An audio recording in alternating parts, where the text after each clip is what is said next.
Local government leaders in New South Wales are welcoming a funding boost to fast-track road repairs. The state government's allocated $280 million to country councils on top of a $50 million boost to fix problem potholes. And joining me live is Gunnedah Mayor Jamie Chaffey, also chair of the Country Mayors Association of New South Wales. Thanks for joining us. Do you welcome this decision?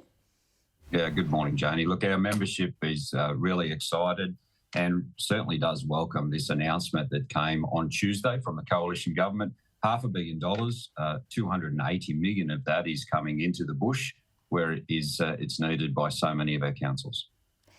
How soon will the funds be available? So this is actually a top-up of an existing program, which is absolutely fantastic. So what we've been told is that the funding stream will go live on the 16th of January. It'll be open for a very short period of time for councils to get their applications forward. And the money will be in the accounts for local government in the month of January, which is exactly what we need to hear.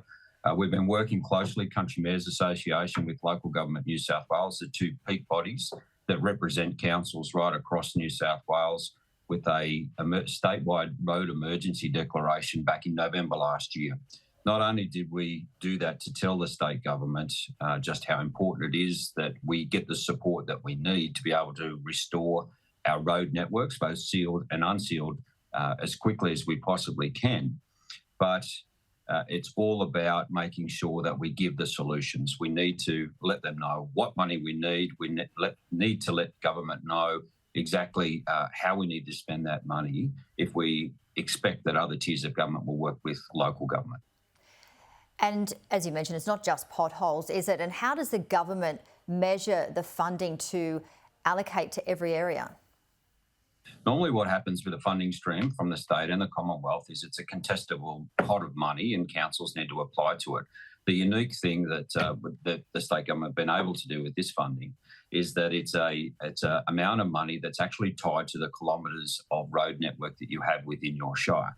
So it's a bit complicated how it works, but local government is the owner and controls on the local and regional road networks. The state government look after the state network, and the federal roads are by the Commonwealth of New South Wales. So each council in New South Wales, whether it be a metro, outer metro, or a rural, regional or remote council, has a network of roads, local and regional roads. And the amount of money that you get under this, if you put an application forward that you're eligible for, is linked to that length of kilometres of road network. So for Gunnedah Shire Council, that's about 2,000 kilometres between the sealed and unsealed road networks in the category of local and regional roads. And that differs right across New South Wales as to what that length is, but that's how it's determined what money is available to you. And Jamie, are we going to have enough workers to fix the roads?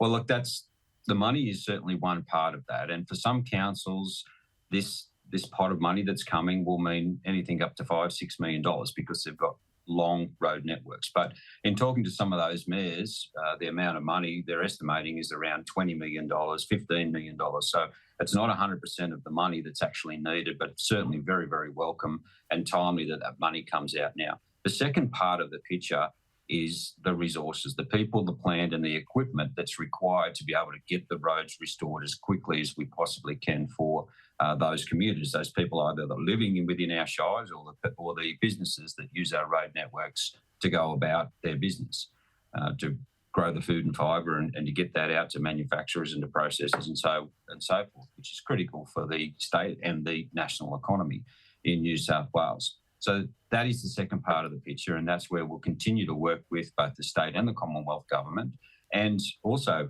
our peers right across the nation to see wherever there is plant equipment and people that can come into the East Coast. It's not just New South Wales, it's Queensland and it's Victoria and even some of South Australia. I think that is in quite a desperate need because of the natural disasters and the amount of natural disasters that actually happened right across 2022. So money, very, very important, and we certainly wouldn't be enabled to be able to do the work that we need to do without that financial support. The next challenge we will all have as in local government, as councils that actually need to go out and do this work, is to make sure that we've got the right resources to do the job. We've got about a minute to go, but I wanted to turn to the state election, the New South Wales state election, March 25. The Country Mayors Association has come up with a comprehensive list of what they think needs to be done for the regions. I know you've presented this to all sides of politics. Can you name a few of the main issues of concern? Well, it's quite a comprehensive, as you've said, Janie. It's 22 pages, and what we've done is we've made sure that we're not just in local government out there and complaining about what other tiers of government should do. So we've put this down in a document, and we've been able to give that opportunity for the last 2 weeks of 2022 for all political parties to actually have that face-to-face meeting with country mayors to be able to understand all of the things that we're saying in there that if they act on, if we can get that bipartisan support from all political parties that are standing in the 2023 election, we know it will make a massive change to the people who choose to live in country New South Wales. 8 key areas that our membership have told us is the most important things that need to be focused on, and we've put all great solutions in there in those key areas, which are skills training, health services, roads transport, water security, housing, crime, law and order, telecommunications and disaster preparedness. So there's a lot of solutions in there that we know if the political parties on a bipartisan approach, everybody, no matter what political party you are, if you actually look at this document and you take some of these and act on those to be part of your policy platform going forward, well, country New South Wales will continue to prosper. Govt Mayor, thank you very much for your time. Jamie Chaffey, talk to you again soon. Thanks, Janie.